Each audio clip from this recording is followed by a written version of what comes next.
മുനമ്പം കേസിൽ അന്തിമ ഉത്തരവിറക്കുന്നതിന് കോഴിക്കോട് വഖഫ് ട്രിബ്യൂണലിന് വിലക്ക്. ഹൈക്കോടതിയുടേതാണ് ഈ വിലക്ക്. വഖഫ് ട്രിബ്യൂണലിൽ വാദം തുടരാം.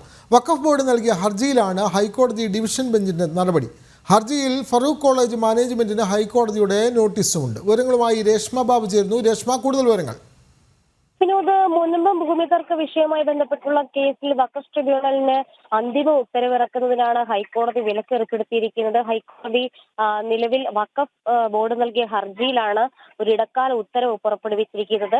പക്ഷേ വഖഫ് ട്രിബ്യൂണലിലുള്ള നിലവിലെ കേസിന്റെ വാദം തുടരാമെന്ന് കൂടി ഹൈക്കോടതി എടുത്തു പറയുകയും ചെയ്തിട്ടുണ്ട്. അതോടൊപ്പം തന്നെ പ്രസ്തുത ഹർജി ഹൈക്കോടതി നിലവിൽ ഫറൂഖ് കോളേജ് മാനേജ്മെന്റിന് നോട്ടീസ് അയച്ചിരിക്കുകയാണ്. പറവൂർ സബ് കോടതിയിലെ രേഖകൾ വിളിച്ചു വരുത്തണമെന്നുള്ള ഒരു ആവശ്യം നേരത്തെ കോഴിക്കോട് വഖഫ് ട്രിബ്യൂണൽ തള്ളിയിരുന്നു.